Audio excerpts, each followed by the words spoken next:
Eh bien, ravi de vous retrouver, une troisième fois. Je sais pas ce qui m'a pris, j'ai fait 3 sessions sur cet événement, une session hier, une ce matin, une cet après-midi, mais je suis ravi vraiment de partager tout ça avec vous. Une session, je pense qu'Adrien, il attendait depuis, pas mal de temps. Voilà, je pense que ça va bien l'intéresser de voir un petit peu toutes les astuces qu'on peut mettre en place au niveau des composants. J'avais hésité entre faire une session, très, pratique où j'allais manipuler dans l'outil, mais c'est pas forcément facile de mémoriser tout ce qu'on manipule. Donc, j'ai pris le temps, le week-end dernier, de vous préparer un PowerPoint qui est vraiment suffisamment détaillé pour que vous ayez vraiment tous les éléments dedans et bien comprendre comment le système de composants fonctionne dans Power Apps, quelles sont toutes les astuces à mettre en place, les choses auxquelles il faut faire attention. Alors, avant de commencer, et malgré la vidéo qu'on vient de voir sur l'ensemble de tous ces partenaires, voilà, on remercie encore, nos sponsors pour, ce superbe événement. Les 3 associations qui ont, activement participé à son organisation. Donc, cette session est intitulée «Tous les secrets des composants dans Power Apps». Moi-même, Emmanuel Galis, donc vous me retrouverez sur les réseaux sociaux avec l'alias, Redcap. Donc, j'ai troqué ma casquette rouge, Redcap que je mets habituellement, avec la casquette, noire, de l'event, qui j'espère un jour sera dispo sur une petite boutique online si jamais vous voudrez vous en procurer. Voilà, je suis consultant, collaborative solutions, donc SharePoint Online et puis, Power Platform, principalement, Power Apps et Power Automate. Vous pouvez me retrouver sur LinkedIn, sur Twitter. J'anime également un Power Platform User Group, sur Toulouse, mais que j'ai vraiment ouvert, enfin tous ceux qui veulent venir faire un tour dessus, poser des questions et cetera, j'y répondrai avec plaisir. Et je viens de lancer il y a quelques jours, mon site perso, redcap.fr. N'hésitez pas à venir y faire un tour, il est tout neuf, donc il y a à peine deux trois petits articles dessus, mais inscrivez-vous. J'ai pas voulu faire un blog, c'est un site interactif. Vous pouvez venir participer, poser vos questions. J'ai fait des groupes par thématique, Power Platform, voilà, et j'espère récupérer, quelques experts sur le sujet et qui pourront répondre à vos questions. L'agenda, allons-y, c'est parti. Donc, on va regarder après une petite introduction, pour un peu définir finalement ce que c'est un composant dans Power Apps. On va regarder vraiment en détail toute la partie paramètres. On va regarder toutes les petites astuces et tout ce qu'il faut savoir vraiment sur les paramètres pour bien gérer ces paramètres. On va regarder après quelles sont les limitations, éventuelles, des composants dans Power Apps, puisqu'il y en a. Comment gérer les événements, puisque vous allez voir que nativement, il n'est pas possible de transférer un événement d'un composant Power Apps vers l'application qui utilise le composant. Qu'en est-il des connecteurs? Comment organiser ces composants dans des librairies? Et puis, si on veut partager ces composants, comment on fait? Quelques conseils, quelques trucs et astuces.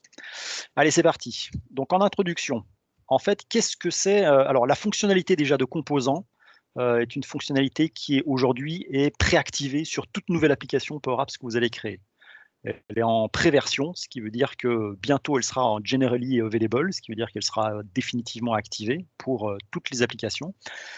Auparavant, il fallait l'activer manuellement. Maintenant, elle est préactivée parce qu'elle commence à être suffisamment stable. Presque, on le verra tout à l'heure. Un composant, c'est quoi? Un composant, c'est une sorte de sous-application, de sous-écran, on va dire, dans lequel vous allez construire, et mettre des contrôles et construire une certaine logique à votre composant. Il prend en entrée des paramètres et il fournit en sortie des données. Tout ça est facultatif. Vous pouvez faire un composant sans paramètres et sans données en sortie, d'accord? Par exemple, un composant qui va me permettre d'avoir une en-tête, toujours en haut, un header au niveau de mon application avec un bouton back et puis un bouton save par exemple avec mon nom qui est affiché, ce genre de choses. Du coup, je vais mettre en place des petits paramètres qui vont me permettre d'afficher ou pas le bouton back quand j'en ai besoin et cetera. Voilà.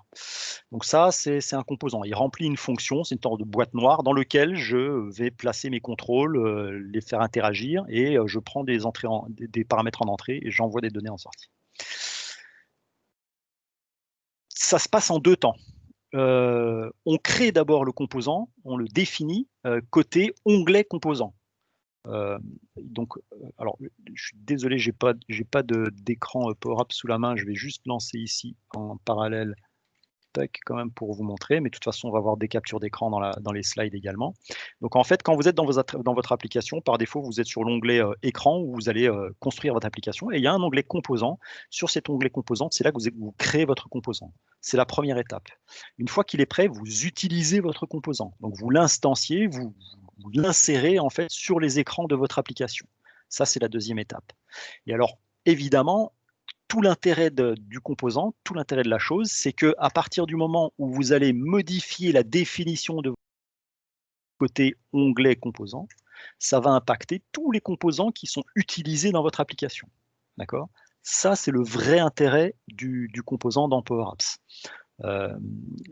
J'adore parce qu'évidemment, je crée une fois mon composant à un instant T, je lui donne tous les paramètres que je veux et je l'utilise partout dans mon application en positionnant les paramètres dont j'ai besoin. Et si jamais à un moment donné, je veux rectifier quelque chose, je vais à la source et c'est impacté partout. Voilà le vrai intérêt de la chose. Donc, juste pour vous montrer, donc ici, quand vous arrivez dans votre application, vous avez le Screens ici, la partie écran où vous construisez votre application, et c'est cet onglet composants où vous allez gérer vos composants. D'accord? On continue. Les paramètres. Allez, c'est parti. Donc, pour les paramètres, on va regarder tout ça en détail. Donc, les paramètres, une fois que vous êtes sur votre onglet composants et que vous avez cliqué sur Nouveau composant, vous allez avoir sur le panel de droite les propriétés. Dans ces propriétés, vous allez remarquer que vous allez avoir ici en bas New Custom Property qui va vous permettre de créer une propriété personnalisée pour votre composant. C'est votre propriété à vous. Dans toutes ces propriétés, vous allez donc définir son nom, un nom d'affichage, un nom technique où il n'y aura pas d'espace, une description éventuellement, choisir si c'est un paramètre d'entrée ou de sortie, et ensuite choisir quel est le type de données de votre paramètre. D'accord? Alors, en termes de type de données et de paramètres qu'on peut créer, voilà tous les types de paramètres qu'on peut créer. Donc, du texte, des nombres, du booléen, des dates et heures. Vous pouvez même spécifier un écran en entrée de paramètres d'un composant, un enregistrement, une table de données, une image, des vidéos ou de l'audio, une couleur ou une devise. Voilà tous les types de paramètres que l'on peut créer dans un composant Power Apps. Alors, regardons un petit peu plus ce panel. Donc ici, par exemple, sur un composant que j'ai créé avec pas mal de paramètres, la partie d'en haut, c'est la partie propriétés natives. Ce sont les propriétés de votre composant par défaut. Tout composant a des coordonnées X, Y, une dimension, un toggle pour dire s'il est visible ou pas et une couleur de remplissage. En dehors de ça, tout ce qui est en dessous, ça va être vos propriétés à vous. C'est vous qui les créez, c'est vous qui les paramétrez, c'est vous qui mettez des valeurs par défaut, etc. Et c'est vous qui les utilisez et les exploitez à l'intérieur de vos composants. On me pose souvent la question, mais comment est-ce que je définis une valeur par défaut pour un composant? C'est hyper simple en fait. La règle est très simple. Une fois que vous avez créé votre propriété sur votre composant ici, donc par exemple le design mode, qui est de type booléen, vous cliquez sur le nom de la propriété, vous allez ici dans la barre de formule et vous renseignez simplement la valeur que vous voulez affecter par défaut à cette propriété-là. Ce qui fait que quand vous allez injecter votre composant dans un écran de votre application, par défaut, la propriété design mode, elle sera à true. Voilà, c'est tout. Okay. Vous pouvez faire la même chose évidemment sur le panel avancé ici, en allant sur la propriété design mode, la valeur que vous mettrez dedans, ce sera la valeur par défaut. Voilà. Ça, c'est pour les valeurs par défaut. En termes, maintenant, je vais vous parler du mapping de champ pour le cas de figure des enregistrements. Alors, regardez bien, ça, c'est super intéressant et c'est assez puissant. Imaginons que dans votre application, vous ayez une source de données qui s'appelle Customers. D'accord? Par exemple, une liste SharePoint Customers. Et vous voulez utiliser certaines des données de cette source de données à l'intérieur de votre composant. Tout naturellement, vous allez dans votre composant et puis vous voulez afficher par exemple une donnée du premier enregistrement de cette data source où vous faites first parenthèse customer point et bim, et là il vous dit name isn't valid, je ne connais pas cette source de données customer, il ne connaît pas. Oui, parce qu'en fait les data sources ne sont pas visibles dans les composants. Vous ne pouvez pas les voir et y accéder à l'intérieur d'un composant. D'accord? Retenez bien cette règle. Pas de data source dans un composant. Alors, comment est-ce qu'on fait? Alors, du coup, ce qu'on va faire, c'est qu'on va créer une propriété ici de type record, de type enregistrement, en supposant, par exemple, qu'on veut créer un composant qui affiche une sorte de carte de visite pour un customer de ma liste customers. D'accord? Donc, je vais créer un enregistrement, un paramètre de type enregistrement qui s'appelle customers. Juste après avoir créé cette propriété, il m'affiche ici en haut une structure par défaut. chaque fois que vous créez une propriété de type record, de type enregistrement, il va vous proposer ces propriétés par défaut. Vous allez les enlever, et ce qu'on va faire, en fait, c'est que à partir de la... Alors, je reprends mon explication, parce que du coup, j'ai prévu autre chose sur le slide. Donc, une fois que vous avez ces propriétés par défaut, comment est-ce qu'on va faire pour faire en sorte que les valeurs que j'ai dans ma liste SharePoint ici, qui sont ma source de données, comment est-ce que je vais les faire matcher et alimenter en fait mon paramètre customer qui est de type record, d'accord? C'est ce qu'on va voir sur le slide suivant. Voilà. Donc en fait, je vais enlever tous les champs par défaut qu'il y avait dans le record de customer. Je vais les enlever et je vais mettre les miens. Donc par exemple, moi je décide que dans ma propriété customer, j'ai un champ nom, un champ adresse, un champ téléphone, un champ email. Les valeurs que vous mettez ici, c'est pareil, c'est des valeurs par défaut. Ça permet au système de savoir quel est le type de données de votre paramètre. Si vous mettez une valeur numérique, ce sera un paramètre numérique. Et si vous transmettez à ce paramètre numérique une valeur texte, il ne voudra pas. D'accord? Donc retenez bien que simplement le fait de définir ici une valeur pour une des colonnes de votre record, ça va définir le type de données de ce champ. Okay. Donc par exemple, ici, moi j'ai choisi que pour ma petite vignette de customer, ben, je veux transmettre à mon composant eh bien, le nom, l'adresse, le téléphone et l'email du customer. D'accord? Donc ça, c'est la première étape. Deuxième étape, maintenant, j'injecte mon composant et je le mets sur un écran. Je prends mon composant, je le mets sur un écran. Quand je regarde le paramètre customer, au départ, je vais avoir ça. La même chose, c'est la valeur par défaut. Il m'affiche ça. Bon, moi, ça ne m'intéresse pas. Moi, ce que je veux, c'est transmettre l'enregistrement de ma source de données. Étant donné que ici, je suis dans l'application, eh bien là, je peux attaquer ma source de données. Je fais un lookup pour aller chercher, par exemple, j'en sais rien, le troisième enregistrement de mes customers, et je lui transmettre à la propriété customers. D'accord? Donc, ce lookup renvoie un enregistrement de ma source de données customers. Je lui transmets à customers l'enregistrement en question. Sauf que, je ne sais pas si vous vous souvenez, je vais revenir en arrière, mais côté SharePoint, pardon, ici, côté SharePoint, mes champs, ils s'appelaient SC Customer Name, SC Customer Téléphone, SC Customer Email. Or, moi, j'ai prévu nom, adresse, téléphone et email. Donc, il va falloir que je fasse une sorte de matching. Et c'est ce que le système permet de faire. Donc, moi, j'ai prévu que mon paramètre, il prenne en entrée nom, adresse, téléphone et email. Et par défaut, il va me faire présélectionner certains champs de ma data source et puis faire une sorte de mapping par défaut qui n'est pas le bon. Il ne peut pas deviner, lui, quel est le bon mapping.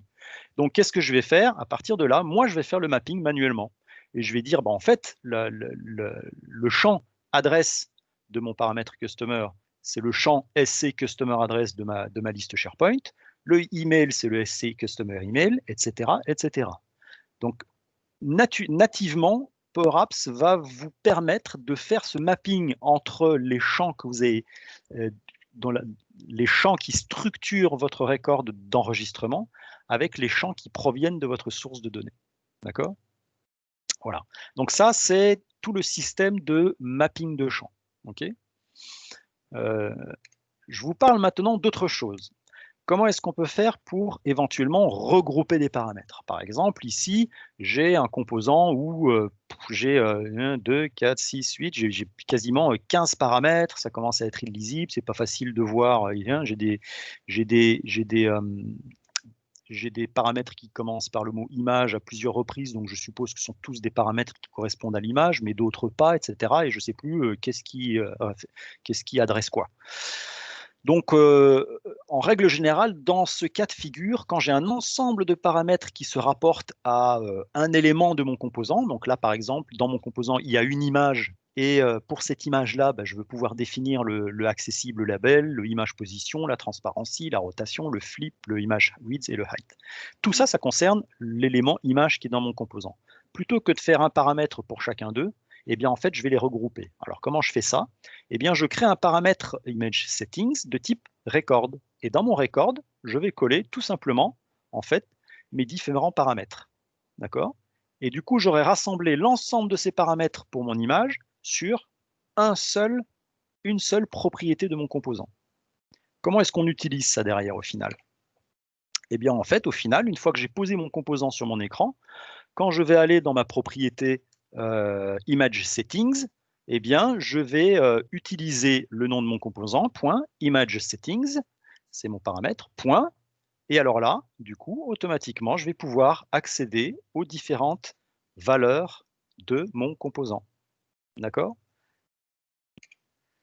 Ça, c'est pour le regroupement de paramètres. Alors que ce soit pour le regroupement de paramètres ou pour le mapping de données, il y a une chose auquel il faut faire attention, c'est que ce mapping, il est défini à un instant T. C'est-à-dire que là, maintenant, je vais ouvrir la liste déroulante pour accessible label, je vais le faire correspondre au accessible label, le flip horizontal au flip horizontal, etc. Ou bien, comme on l'a vu tout à l'heure, le nom du customer avec le SC customer name, etc., etc. Une fois que c'est fait, si jamais vous retournez dans votre composant, dans la définition de votre composant, et que vous modifiez la structure de base de votre paramètre de type record, ça vous pète le mapping. D'accord? Je suppose que ce serait assez compliqué pour eux pour l'équipe de développement d'être capable de remapper quelque chose dont la structure a changé. Je suppose que c'est pour cette raison. Alors peut-être qu'ils vont finir par trouver une solution. Mais en tout cas, à l'heure actuelle, faites attention à ça.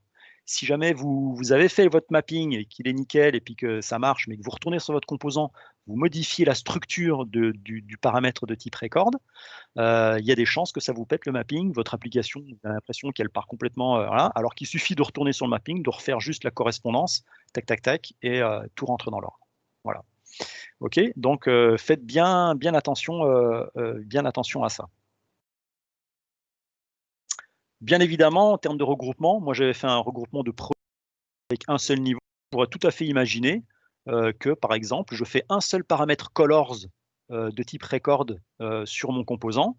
Et comme j'ai plusieurs éléments de mon composant dont je veux pouvoir définir la couleur, eh bien j'ai fait un regroupement de deuxième niveau. Donc quand je vais taper colors, je vais d'abord choisir si je veux préciser la couleur du contextual regular bar type ou la couleur du regular bar type.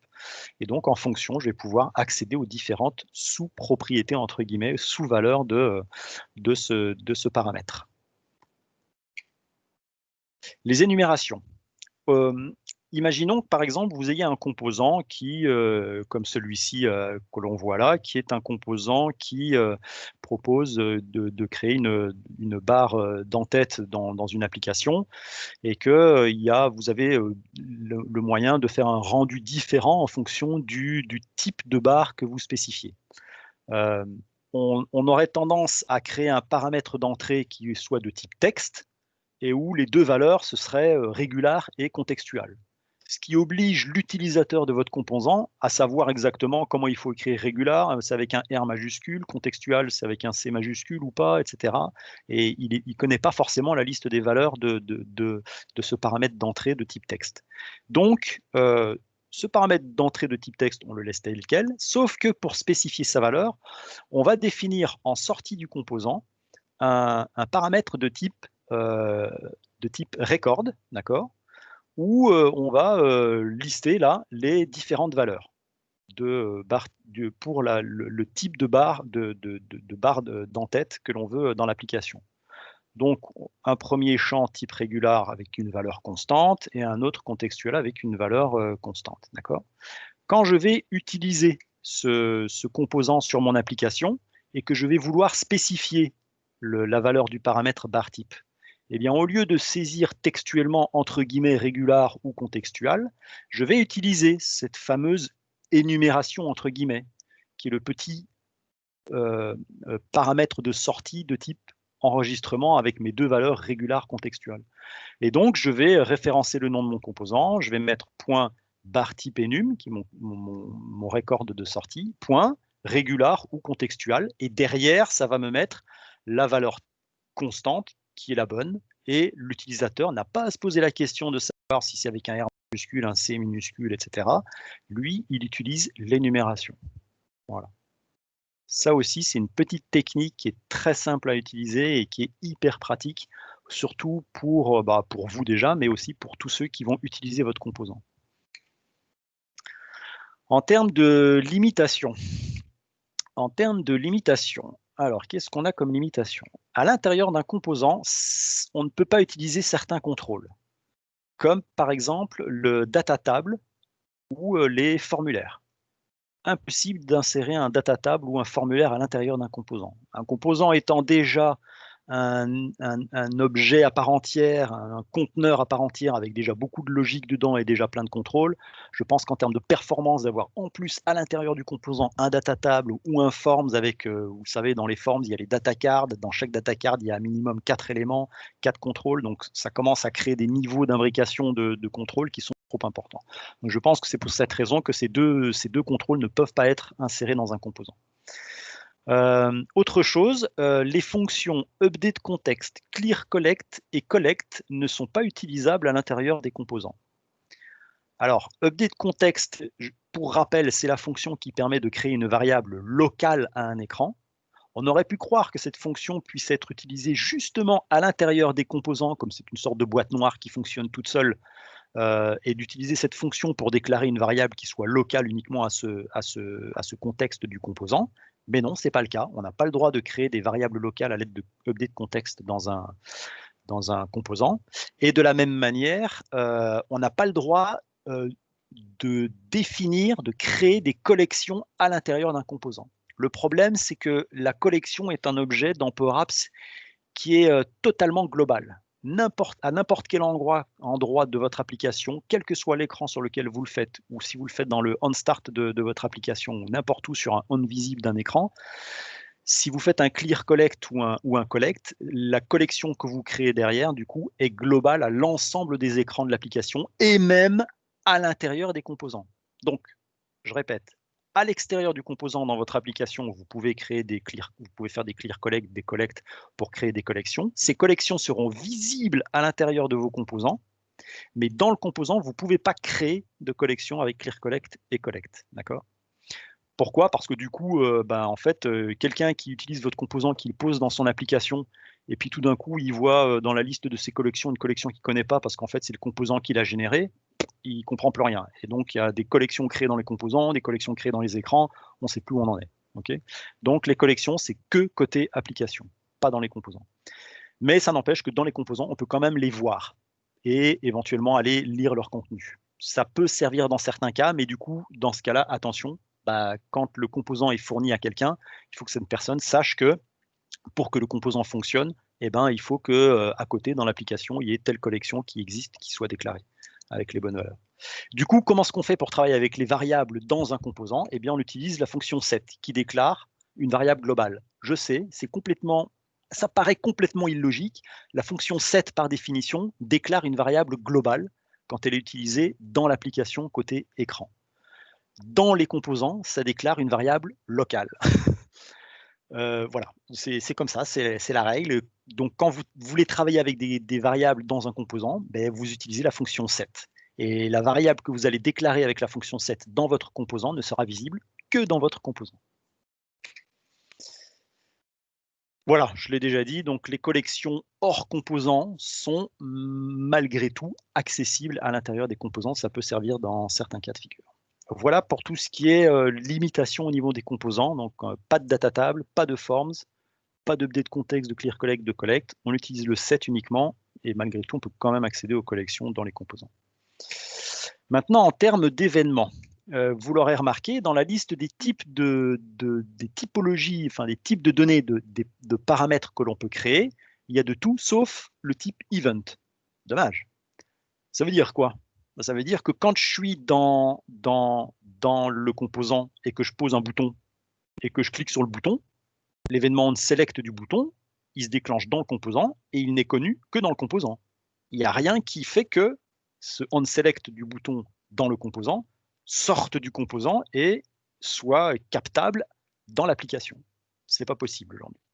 Donc, on met en place une solution de contournement. On va regarder comment on fait ça. Je précise malgré tout qu'il existe quand même un seul événement sur tous les composants qui est l'événement onReset, qui peut être déclenché à partir de la modification d'une propriété de votre composant. C'est-à-dire que votre composant, par exemple, ici, vous créez une nouvelle propriété à votre composant et Ce paramètre de mon composant, je coche cette case, ce qui veut dire que quand sa valeur va changer, eh bien, ça va déclencher le onReset. On peut s'en servir, par exemple, pour initialiser un composant, certaines variables, initialiser certaines variables internes au composant, ce genre de choses. Voilà, c'est le seul événement propre au composant, c'est le onReset, pour l'instant. J'espère qu'à terme, on pourra avoir ici un type event ou bien créer un event et puis faire le lien avec les events des contrôles dans le composant pour les faire sortir à l'extérieur. Mais pour l'instant, ce n'est pas possible. Donc, comment est-ce qu'on va faire? Eh bien, en fait, donc là, ici, c'est un peu un exemple d'un scénario, celui que je viens de décrire. Hein. Donc, j'ai créé un composant avec 3 boutons. Quand je clique sur Back, quand je clique sur Home ou quand je clique sur Save, eh ben, comment je sais, moi, à l'extérieur du composant, sur quel bouton j'ai cliqué? D'accord? Parce que dans l'application, eh ben, quand je vais cliquer sur les boutons, les onSelect se déclenchent dans le composant, mais ne sont pas visibles à l'extérieur. Donc, comment on va faire? On va procéder en plusieurs étapes. Côté composant, je vais créer 3 propriétés. La première propriété de type booléenne qui est onSelect. De la même manière que mon bouton il a un événement onSelect, moi dans mon composant, en sortie de mon composant, vous voyez bien que ce sont des output properties, je vais créer une propriété onSelect de type booléenne. D'accord? Et en gros, ce qui va se passer, c'est que ce onSelect, je vais le faire évoluer exactement en même temps que le onSelect de mon bouton, en fait. Voilà, tout simplement. Et je vais vous montrer comment on fait.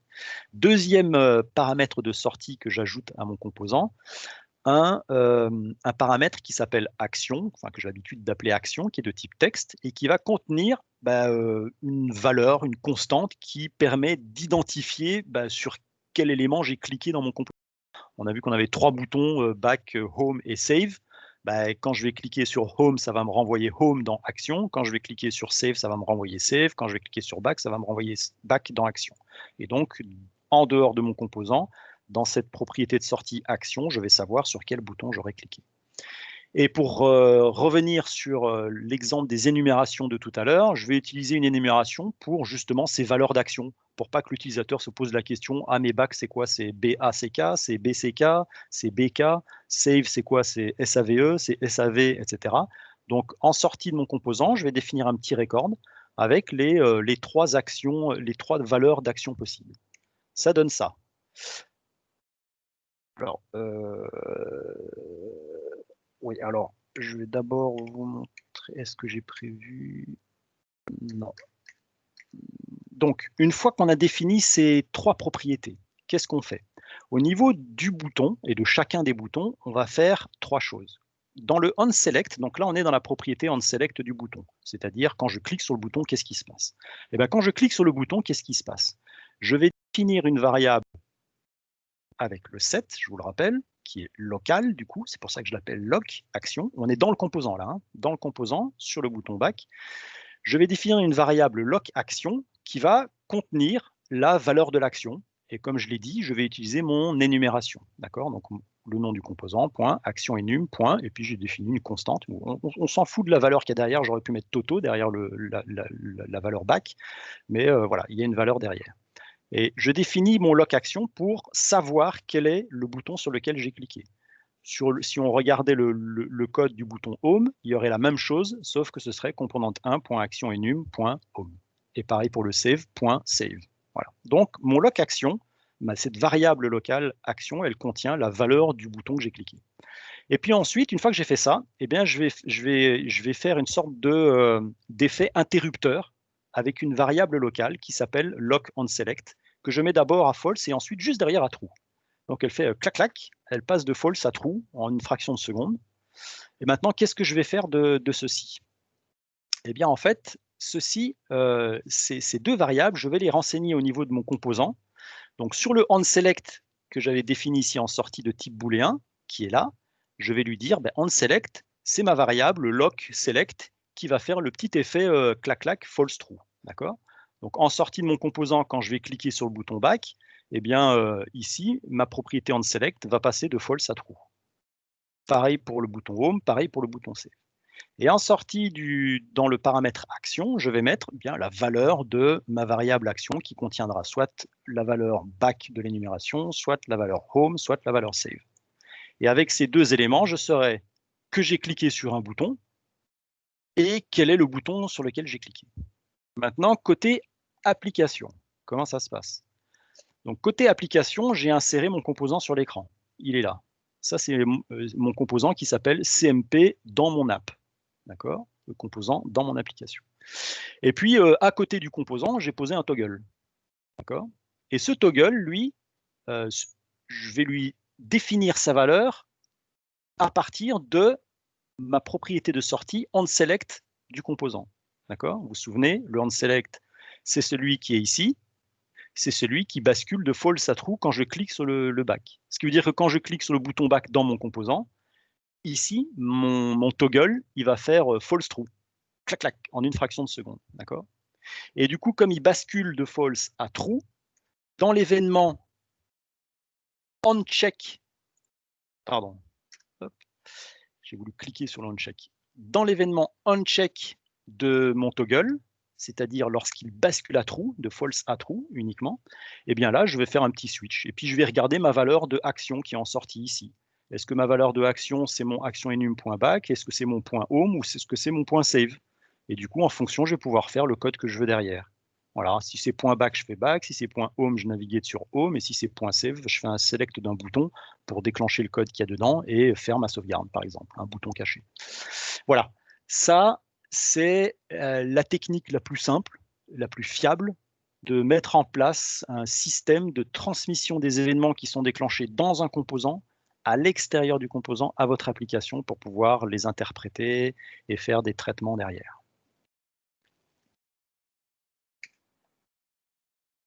Qu'en est-il des connecteurs?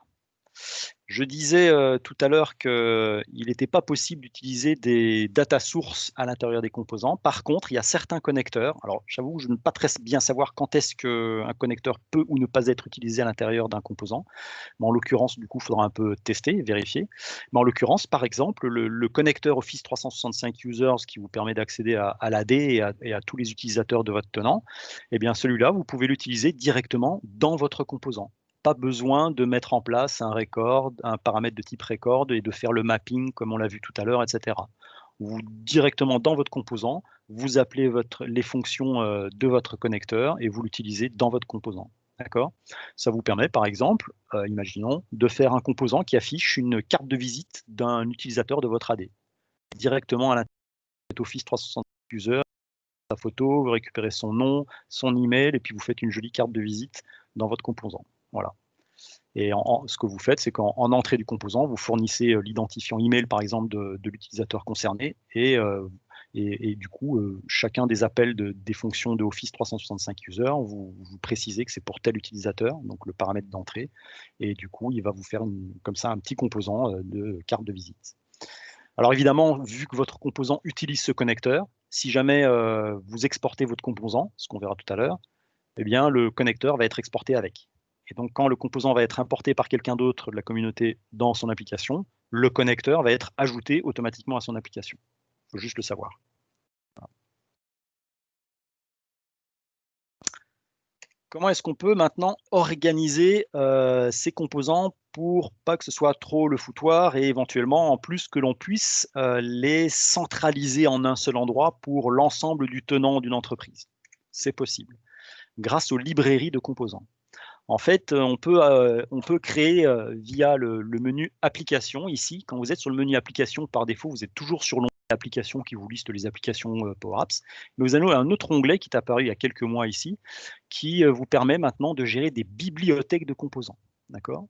Alors, une bibliothèque de composants, c'est exactement comme une application. Quand vous allez créer une nouvelle bibliothèque ici en cliquant sur Nouvelle bibliothèque, il va vous créer une application vierge. Vous allez vous retrouver sur le screen 1, vous allez aller sur l'onglet composants, et là, vous créez vos composants. Voilà. Et du coup, mettre des composants sur les écrans dans cette bibliothèque-là, enfin dans cette application-là, ne vous servira qu'à tester votre composant, entre guillemets. Voilà. Ça ne servira à rien de laisser ça sur les écrans. Ce qui compte dans cette application de type bibliothèque de composants, c'est que dans l'onglet composants, vous allez créer tous vos composants. Okay.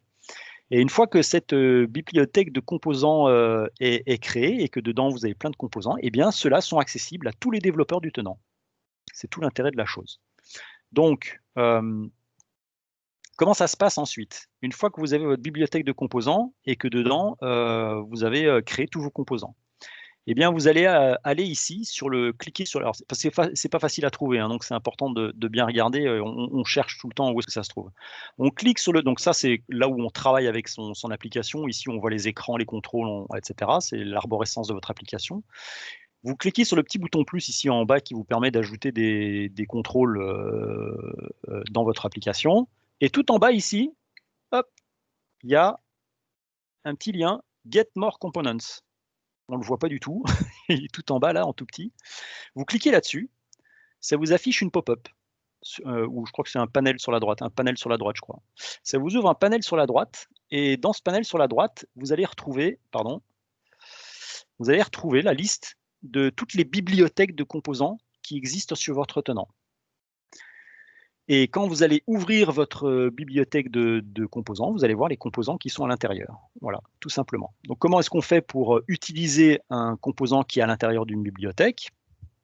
Eh bien donc, hop, par exemple ici, j'ouvre ma bibliothèque RedCap Components. J'ai toute une liste de composants. Je vais faire coche, coche, coche. Moi, je veux ces 3 composants dans mon application. Je clique sur import. Voilà, c'est aussi simple que ça. Et une fois que j'ai fait ça, eh bien, mes composants, ils apparaissent ici, à gauche. Il y a une nouvelle entrée là dans ma liste de contrôle qui s'appelle Library Components, et où je vais retrouver les 3 composants que j'ai importés. Et c'est à partir de là qu'on va pouvoir les injecter sur l'application. D'accord ? Tout l'intérêt de la chose, c'est que la bibliothèque de composants sert c'est un vrai catalogue. C'est-à-dire que quand vous modifiez le composant dans le catalogue, eh bien, toutes les applications, attention, hein, écoutez bien ce que je dis, toutes les applications qui utilisent ce composant ne se mettent pas automatiquement à jour. Ce n'est pas parce que vous allez modifier le composant dans la bibliothèque qu'automatiquement tous les composants dans toutes les applications sont mis à jour. Sinon, vous imaginez les effets de bord selon la manière dont le composant est utilisé dans l'application. Par contre, lorsque le développeur, lui, il ouvre l'application dans l'éditeur Power Apps et que cette application utilise des composants d'une bibliothèque, et que ce composant a été modifié dans la bibliothèque depuis la dernière version qu'elle a été utilisée dans l'application, à ce moment-là, vous avez une pop-up qui apparaît ici, un petit message qui vous dit « Ah, Component Library Updates Available ». Tiens, il y a un composant dans la librairie, un composant que vous utilisez, qui est dans une librairie et qui a été modifié, qui a été amélioré. Est-ce que vous voulez regarder de quoi il s'agit? Vous cliquez sur le bouton Review et à ce moment-là, il vous affiche une petite pop-up qui va vous lister tous les composants avec la date de dernière modif. Et vous allez pouvoir sélectionner vous-même manuellement, en cochant, cochant, cochant, ceux que vous voulez mettre à jour avec la toute dernière version qui se trouve dans la bibliothèque. Voilà. C'est aussi simple que ça, mais c'est du coup rudement efficace et c'est très intéressant pour se créer sur le tenant d'une entreprise tout un panel de composants et réutilisables que vous allez fournir à vos citizen développeurs. Maintenant, si vous voulez partager des composants, on peut le faire très facilement hein, dans le menu Custom ici, oui, parce qu'en fait, hop, si je prends quand même le temps au moins de vous montrer ici dans Power Apps, lorsque vous êtes dans Power Apps ici, et que vous êtes sur la partie écran, sur l'onglet Insert, c'est là que vous pourrez insérer les composants que vous aurez créés. D'accord, ils apparaîtront ici. Et c'est là que vous trouverez les fonctionnalités d'import et d'export des composants.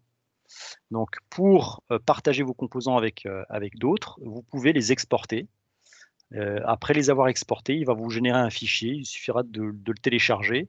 Et puis, sur un autre tenant, ailleurs, de l'envoyer à quelqu'un par mail, n'importe, lui pourra l'importer avec la fonctionnalité d'import très simplement. Voilà. Attention, ça exporte tous les composants de l'application. Malheureusement, lorsqu'on clique sur Export, il n'y a pas une jolie pop-up qui s'affiche avec la liste des composants de votre application et puis vous cochez, cochez, cochez celle que vous voulez exporter. Je n'ai pas regardé, mais je suis certain qu'il y a un user voice là-dessus pour qu'ils améliorent cette partie-là, parce que c'est un peu relou, parce que parfois je suis dans une application et puis j'ai créé un composant dans cette application et je veux pouvoir le partager à quelqu'un. En fait, quand je vais faire export, il va m'exporter tous les composants. Donc celui qui va le récupérer, il va l'importer chez lui, il va se retrouver avec 15 composants alors qu'il n'y en a qu'un seul qui l'intéresse. Bon, c'est comme ça. Et n'oubliez pas, comme je le signalais tout à l'heure, tout connecteur utilisé dans un composant est aussi embarqué avec le composant. Voilà. Quelques conseils, trucs et astuces. Juste un petit peu, Manu, il te reste Oui, 5 minutes. Tout à fait. Merci. Merci à Théophile. Quelques trucs et astuces, on arrive à la fin de toute façon. Donc, oui, essayez quand vous créez un composant, vous définissez sa taille, sa largeur et sa hauteur, par défaut, en dur. Si jamais quelqu'un d'autre utilise votre composant, peut-être qu'il va le redimensionner. Si vous ne positionnez pas dans votre composant les contrôles par rapport à la largeur et à la hauteur de votre composant, quand la personne va les redimensionner, bah, vos contrôles à l'intérieur, ils ne bougeront pas.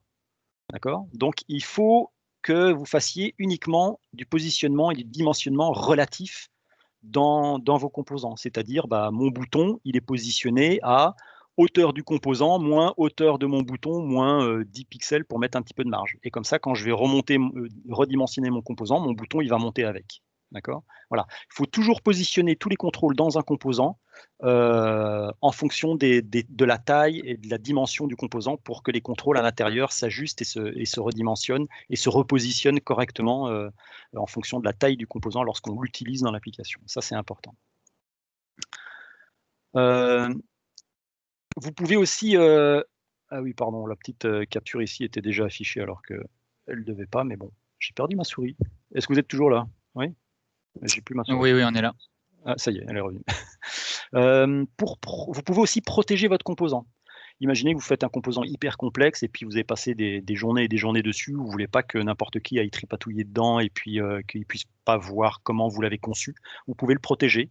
Si vous décochez ce toggle Allow Customization, eh bien, la personne à qui vous allez transmettre le composant ne pourra pas éditer le composant. Elle ne pourra pas voir comment il est foutu à l'intérieur.